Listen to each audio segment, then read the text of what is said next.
You guys want to get this show on the road? This party started? Yeah? Cool, cool, cool. My name is Andy Steeves, and I'm super excited to be here tonight to talk to you guys about what makes an amazing semester abroad, okay? You guys might recognize my last name because of this guy, huh?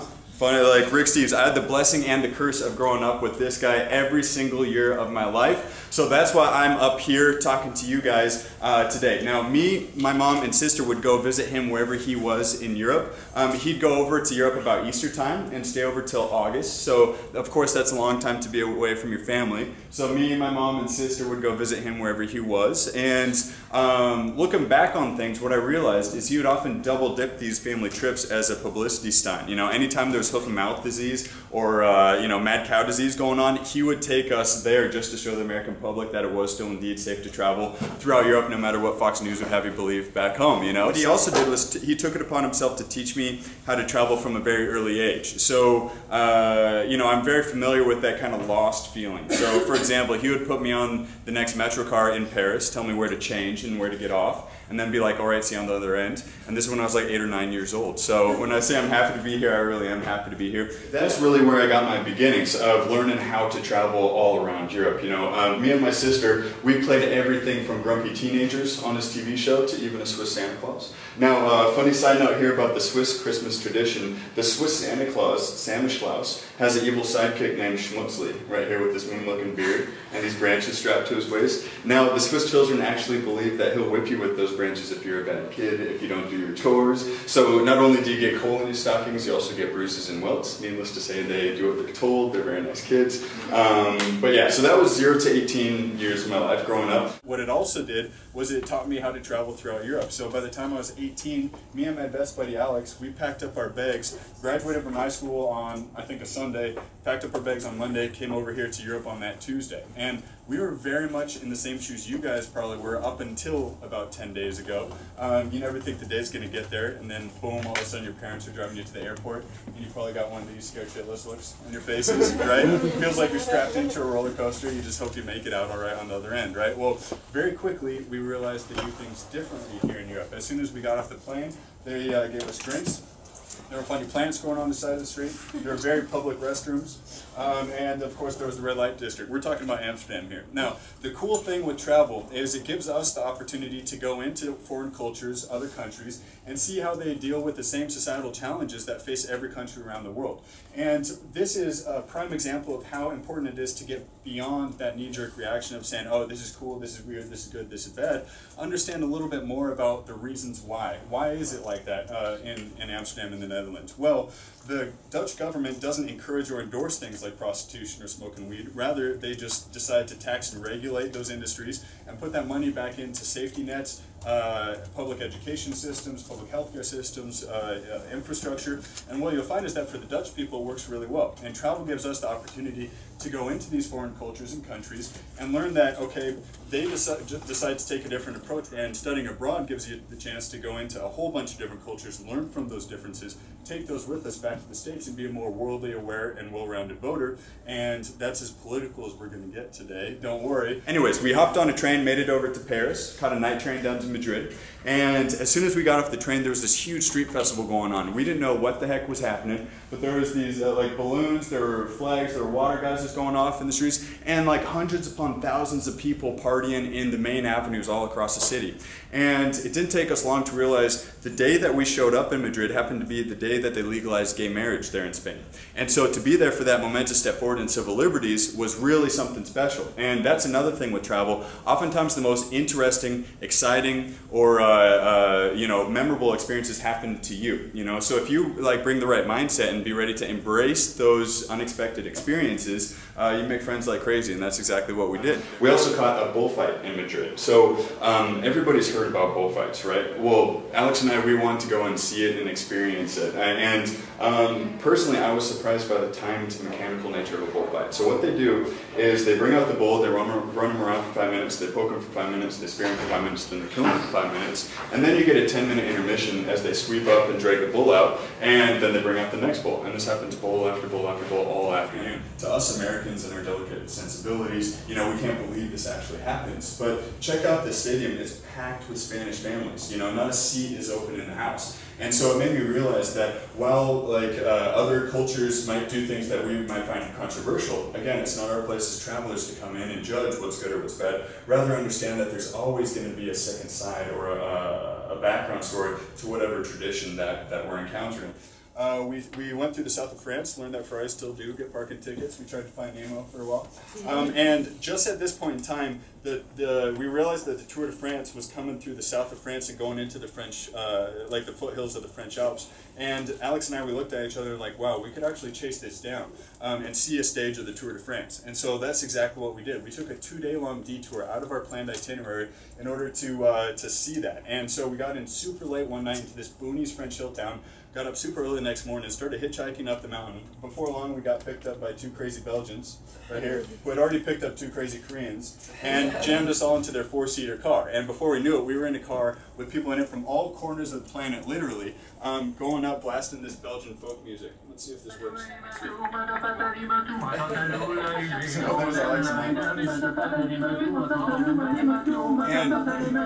And these cyclists here are amateur cyclists that are riding the course before the real race comes through the afternoon. You got the Belgians right here. And the Koreans here. It doesn't count unless you get a peace sign, right?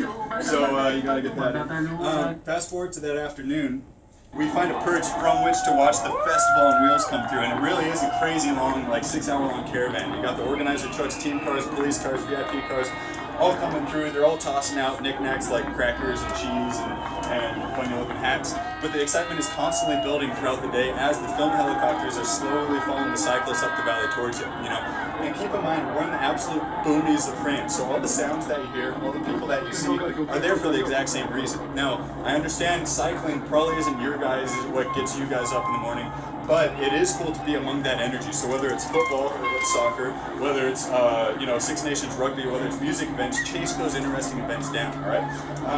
This is Lance's last year before he retires, and of course has all his drugging issues going on now, but it still is really cool and special to be there at that point in time. You'll hear how excited I get in a second.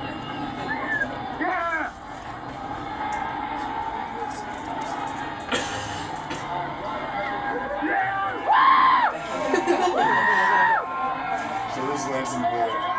Go, Lance, let's go!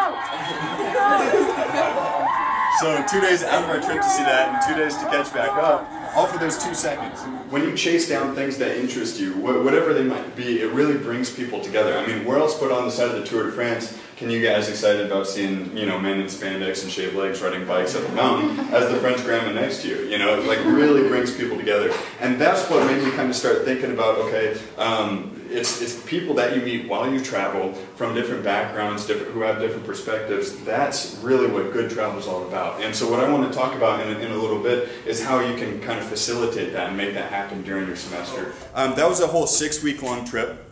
And mileage-wise, we didn't go any farther than we would have if we did a road trip from, say, Chicago to LA or something like that. But think about all the countries we went through, the cultures, the languages, the dialects, the currencies, different kinds of food, the density of diversity that you guys have here at your doorstep in Europe, but also here in London is incredible. It's like nothing we have back in the States. So in a little bit, we're going to talk about practically how to make the most of your time, your budget, and your experiences while you're over here in Europe. So that was after high school. Now, my sweet college summer job was to lead tour groups for my dad's company throughout Europe, and we'd go on this 2-week circuit from Rome to Paris and hit all the normal cities in between. Well, I want to share with you guys Ashley's story right here in the gray sweatshirt. The reason I share with you guys Ashley's story is because her parents came to me the first day of the tour and said, Andy, Ashley's super excited to be here because she's been working double shifts at the Outback Steakhouse all summer in order to save up to buy 2 things: a pair of designer sunglasses and a bottle of designer perfume. Well, I don't know the first thing about either of those, but I figured I knew the right neighborhood to point her to once we got to Paris, 2 weeks later. That was in Rome. Fast forward 3 days, we're getting on the bus leaving Florence, and I walked past Ashley, and I smelled something new and interesting. And I was like, Ashley, did you get your perfume? And she was ecstatic. She whipped out this blue box. On it said, Dolce & Gabbana Eau Pour Homme. Now, anybody know what that means? translates literally to water for man, or cologne. She spent practically half her life savings on a bottle of cologne. Now learn from Ashley's lesson, and the reason being is because she went shopping right there on the main tourist drag between the Duomo and the Uffizi there in Florence. And whether you go shopping, out to eat, out for nightlife, on the main tourist drags in Florence, Rome, Paris, London, it doesn't matter. You're always going to have prices that are higher and service that is much lower, or they'll sell you stuff that you don't necessarily want just because you're a statistic to them. You know, all they need is your money once, and then they know that you're never going to come back again, whether they treat you like a king or like a pauper, you know. So be sure and push yourself to find where the locals hang out. And the way you do that is to go down a safe-looking side street and around a safe-looking corner and find those off-the-beaten-path places that don't have 10-language menus in the window, that don't have the neon lights. And what you'll find is that you'll have much better food, much cooler experiences at much fairer prices across the board. So always push yourself beyond the neon lights here in London, but also throughout. That was during my freshman, sophomore, and junior year back at college, and then my junior year I got the chance to study abroad, and that's where you guys are at right now. And it completely opened up a whole new continent to me, because instead of traveling every couple days from one place to the next, I had the chance to actually plug into the local scene and actually get involved in the local culture for the first time. What it comes down to is being that extrovert that you're not normally back in the States. You know, so if you see three old guys sitting on a bench, ask them to make some room and shoot the breeze with them. It was really interesting at this point in time because it was down to Obama and Hillary in the Democratic primaries back in 2008. And so it was a lot of fun for me to try out my Italian and communicate what the vibe was like back in the States, because to these old dog, you know, Italian men who tend to be rather conservative and rather traditional, either concept, having a female president or a black president, was a revolutionary thing to them. So it was a lot of fun to say, actually, this could and probably will happen. And also, I got to trade hats and sunglasses with that guy, too. I'm an equal opportunity rando. I sit next to old ladies as well. She wasn't so happy, but it was still a good time. No, but when you do that and take a moment to kind of stop and smell the roses and have a conversation, it differentiates you from all other tourists coming through who are just looking for their next cheeseburger and fries, you know? So push yourself and make those connections, be that extrovert. Another great way to meet people is to become a regular somewhere. You know, pick a place that you like. This is Mickey. Mickey runs a student bar and restaurant, and his place is just around the corner from the Notre Dame architecture program. So he loves domers, so that kind of gave me a leg up there. But I would often go to his place after class and have an espresso and do some homework and shoot the breeze with these guys. One day, about halfway through the semester, Mickey comes up to me and says, "Andy, would you like to, I have a couple extra tickets to the Swiss Guard induction ceremony tomorrow afternoon inside the Vatican. Would you like to go?" I was like, let me think about that. I'll see if I can pencil you in, Mickey. But yeah, of course I wanted to go. So the next day I found myself inside the Vatican City at a private event in an interior courtyard, watching them usher in the freshman class of the Swiss Guard. And you know, that was never something I could have written into an itinerary, but because I made those connections with locals, you never know what sort of networks that you open up beyond them, you know. So incredible experience, free, and you know, something that I'm never going to forget for the rest of my life. Another great way to meet people is to bring your hobbies and your passions and your interests with you. I was talking about cycling earlier with the Tour de France. I was also on the cycling team back at Notre Dame during my undergrad, so what that means is I enjoyed riding bikes for extended periods of time through the cornfields of rural Indiana. Well, that might not be your cup of tea, whatever it is you're into, whether it's photography, yoga, jogging, debate club, chess, ventriloquism, whatever you guys are into, get involved in it here in London, in England, and also chase down different events throughout Europe, because what I found is that when you do that, immediately it puts you in contact with people who share that same interest. And as soon as you do that, you have an opportunity to bridge that cultural gap that would be in front of you otherwise, you know. And so it's so much easier to meet cool people that you can relate to rather than just going out at night and meeting people at bars, you know. So for me, I joined a cycling club in Rome. I got a used Italian bike, and I got to meet local Italians my age, as well as 65-year-old Italians, you know, who could smoke a pack a day, you know, drink a ton of wine, eat a ton of pasta, and kick my butt on every single ride, you know. But it was still awesome to be able to make those connections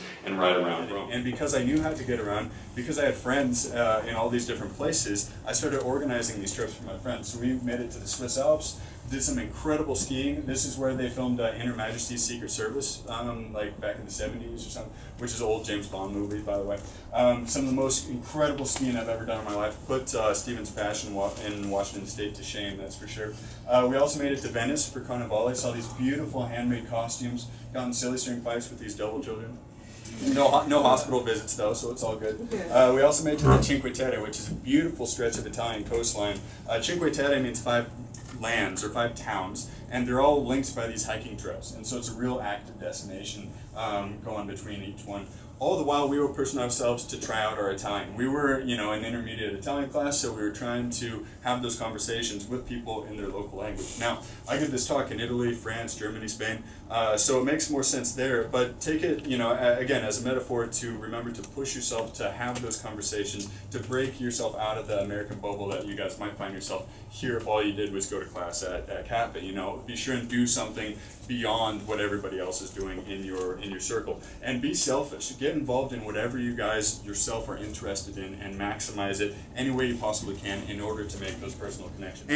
And what it does is people open up like crazy, like I was saying earlier. And I stayed in touch with this girl right here, Andrea. And Andrea invited me to his family's villa outside of Milan for a Sunday afternoon barbecue later that semester. And in Italy, you know, food is love, so that was a very lovely afternoon. But I got to meet a guy who could lick his elbow too. So, you know, if you try out your, if you try to meet people, you never know what sort of characters you're gonna run into. What I realized what we were doing after the fact is called flashpacking, and it's kind of a tacky name to refer to how travel when you study abroad is different from conventional backpacking. Instead of going A to B to C to D, you guys are staying put in one place and always coming back in time for class on Monday, right? Of course, you guys are up here traveling around England and also throughout the continent, but you're always coming back. So the rules are a little bit different. And my dad writes a great guidebook. Let's Go is a solid guidebook. Lonely Planet is solid. But none of them were geared specifically for the students studying abroad in Europe. So all of a sudden, my friends were coming to me asking me, what should I do on the weekends? How can I get around?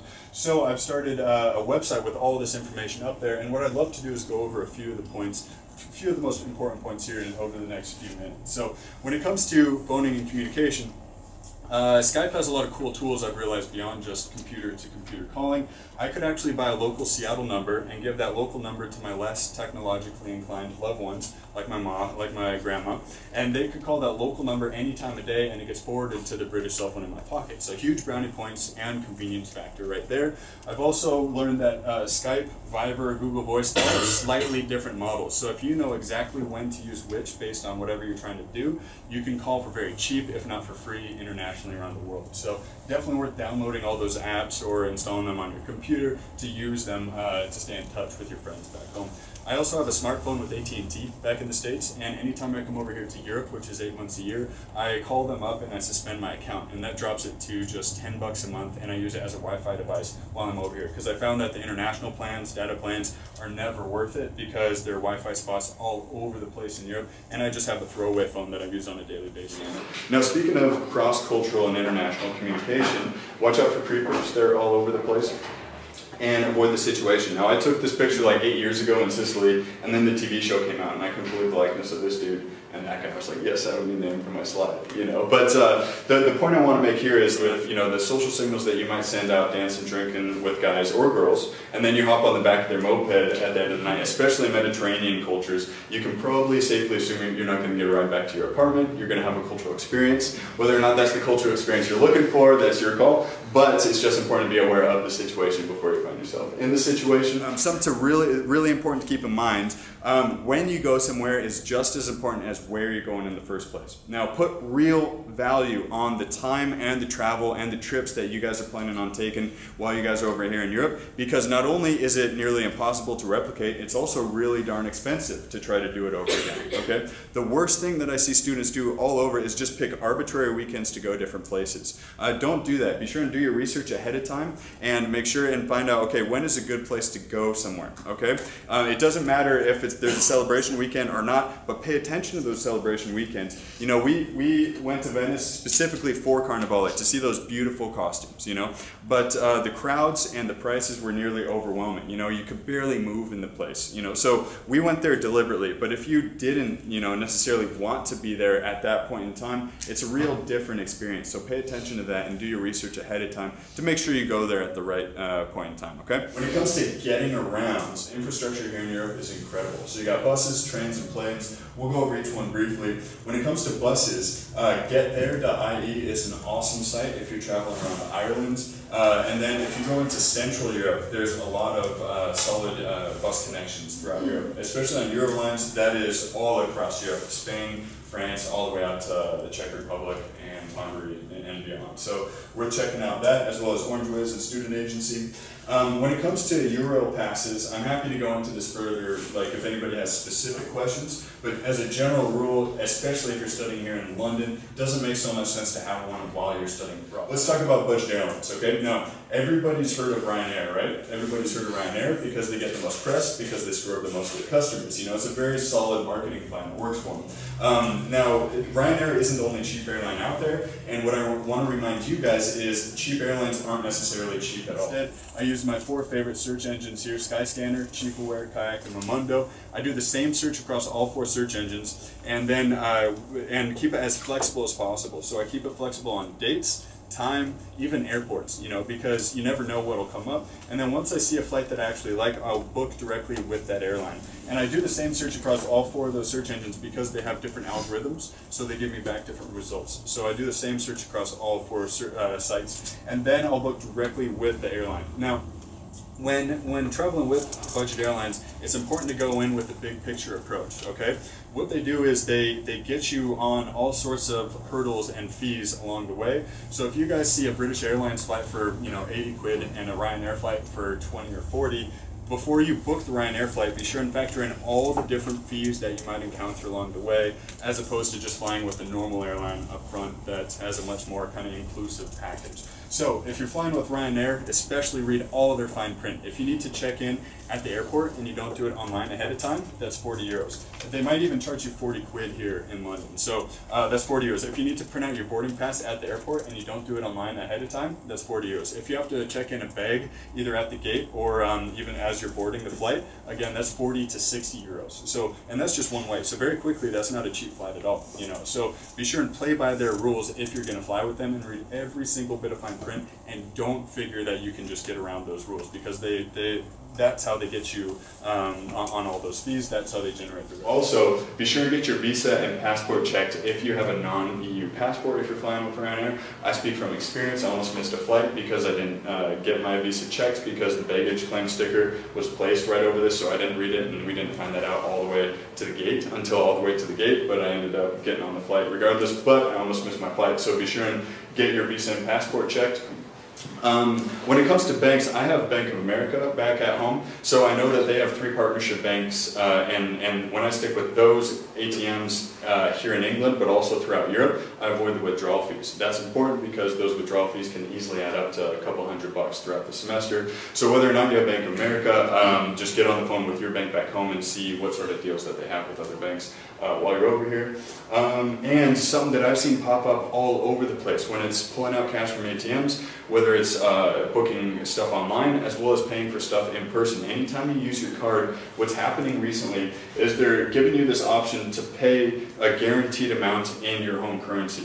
Now, what happens is it's a third-party software that comes in and just gives you a horrible exchange rate. You see this? I knew that the exchange rate was much closer to 129, not 139 that day. And so what they do is they say, hey, guess what? We're going to guarantee the amount of dollars that come out of your bank account, and all you got to do is pay this conversion fee. Well, don't do that. Just pay in euros or pounds or whatever, and then unless your bank completely screws you over with exchange rates or something, always opt to pay in the local currency, whether it's euros, pounds, crowns, you name it. That goes for paying online as well as in person. If you swipe a card, same situation here. They'll ask you, do you want to pay in euros or dollars? And our reaction, of course, a lot of times is to just pay in dollars. Don't do that. So just always pay in the local currency. When it comes to where to stay, forget everything that the movie taught you. Hostels are fun, they're safe, they're clean. I've had great experiences all around the world in hostels, and I usually find them on hostelworld.com, and I look at every single category by which a hostel can be rated to get a full picture and a good idea of what to expect from that hostel when I show up. Airbnb.com is kind of like couch surfing. It's like a paid for version of couch surfing. So locals register their spare bed, apartment, or even like entire apartment, so that you can come in with friends and book it out. I've had great experiences all across Europe as well through Airbnb. Throughout the semester, I was organizing those trips for my my friends. So the first time I organized, it was like to Venice was about 6 or 7 friends. The Swiss Alps was 12 friends. By the end of the semester, it was 32 friends coming with me. Friends, but also random acquaintances that were just kind of tagging along. That's when I realized there just isn't anything out there for the students studying abroad in Europe. So went back to Notre Dame. I was working on the concept, the idea of WSA. I started out at andysteves.com. I wasn't really feeling very creative that day when I picked that URL, but that's where I got my start. I just kind of did a brain dump of all the questions that everybody kept asking me when I was in your shoes. And then keep in mind, this is in 2008, 2009, 2010. Myself or none of my friends really expected to get a job, or at least the job we wanted when we were going to graduate. So I was like, maybe I could make something of this. So I took the concept, made it into a business plan, and out of over 100 teams, Notre Dame's annual business plan competition, we competed in it and actually came away in first place. You know, so with the blessing of all these entrepreneurial judges and me thinking, what's the worst that can possibly happen if it goes south? Well, that's move back in with mom back in Seattle. And my mom's an amazing woman, and she makes the world's best chocolate chip cookies. You know, so that's not a bad thing at all. You know, so I gave it a shot, and that was 4 years ago. And now we've had over 2,500 students on our trips. And what it's all about is efficient sightseeing. What we do is we include all the sightseeing, the key sightseeing. So this is a shot from the Eiffel Tower looking down on the line that we just skipped. Whether it's the Eiffel Tower in the Louvre in Paris, or the Vatican and the Colosseum in Rome, or the Anne Frank House in Amsterdam, we skip the line into those key sites. And so what that lets us do is build in a ton of value and also a lot of free time. So we skip those 2 or 3 hours standing in line and go do much more exciting stuff in other parts of the city. We stay in awesome hostels all across Europe. That's the Mosaic House in Prague and the Mountain Hostel was staying in our ski trip. I'm stoked to get back there in just a couple weeks. Over the last couple semesters, we've had students from the Notre Dame ski team that are like, wow, this is a lot better than skiing in Michigan, you know? I've designed these trips for somebody like myself who loves having a friend on the ground in each of these cities to show me the hidden parts of their town, and also the fun parts that not all the other tourists necessarily see on their own. So Kevy is our local guide in Paris. He considers himself a French Lenny Kravitz, so that's always fun. Bogey in Budapest absolutely loves 90s American pop, so don't get her started talking about Boyz II Men or Mariah Carey. She will not stop all weekend. I kid you not. Arthur runs a comedy cafe in Amsterdam on the side and works with us, as well as Eva in Prague. She is a Czech American, so she spent half her time growing up in the States and half her time in Prague as well. So she brings a really interesting perspective. That is something that I love, kind of hearing her stories about what it was like and what are the differences and all that good stuff. Giorgio is our Italian stallion there in Rome. He's studying medicine, plays rugby on the side, and works for us part-time. And Chris is our breakdancing fiend in Barcelona. These are fun, young guides who love showing you their city. And for me, it's a lot of fun kind of managing this rivalry between 8 local guides who firmly believe that their city is the best city in Europe, you know, so that's a good challenge for me. I love connecting people with locals, wherever they might be, whether it's our guides or real interesting and remarkable locals otherwise. So this is Prague, and on this hill there's the Prague Castle.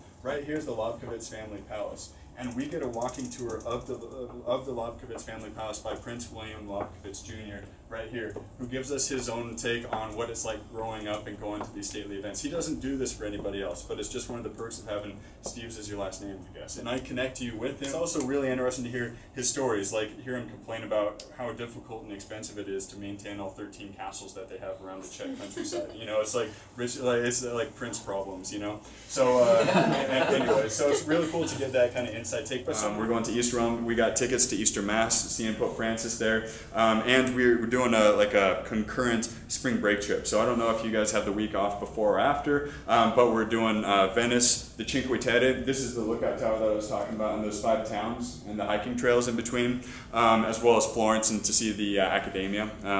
Michelangelo's David there. We're doing Dublin for St. Paddy's, which is always a party, seeing some traditional Irish dance as well as music, and skipping the line, of course, into the Guinness Brewery. We're including these badass hoodies with a massive skull and crossbones on the front of it with a clover patch over one eye. I love walking down the street with an army of leprechauns. And same thing as Rome, we're also doing a tour of Ireland around the Dublin St. Paddy's weekend too. So going out to the Cliffs of Moher and seeing Cork, Killarney, Galway, and the Blarney Stone Castle. We also have 9 city trips. So Berlin is one of our newest ones. It's an amazing city with some real recent and raw history. So This is the Berlin Wall that used to divide the city for decades, all right? And this was the Brandenburg Gate, which historically was a massive entrance into the city, but for years it was just closed off, separating families, separating coworkers, separating boyfriends, girlfriends.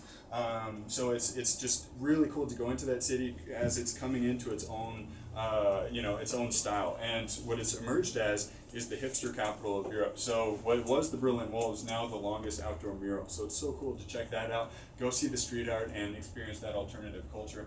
Krakow is another heavy-hitting destination. It's an amazing old town. There's 1 million people in Krakow.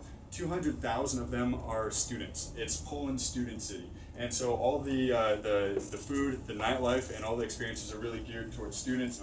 We also pay our respects at the Auschwitz and Birkenau concentration camps and see the cars that actually brought in the victims there, which is really important and difficult to come to terms with, but we still go and check it out, which is a really important experience. It's a lot of fun throughout the weekend as well. These are all active trips, so biking tours in Paris, Barcelona, Berlin. We go caving underneath the hills of Budapest. Fun fact of the day, Buda and Pest used to be 2 separate towns, and then they grew up into a big city, and now we call it Budapest. So we go caving underneath one side of town, and then wash off in the thermal spas, which are super famous there. And underneath Pest, you got these thermal hot springs. So the water comes out of the ground at near boiling temperature, and it's just a matter of how much they cool it before they dump it into these pools and baths. So we go to these amazing bath complexes, wash off there, and jump between super hot baths all the way down to freezing cold baths and everything in between. After an afternoon of this, you feel like this guy oftentimes.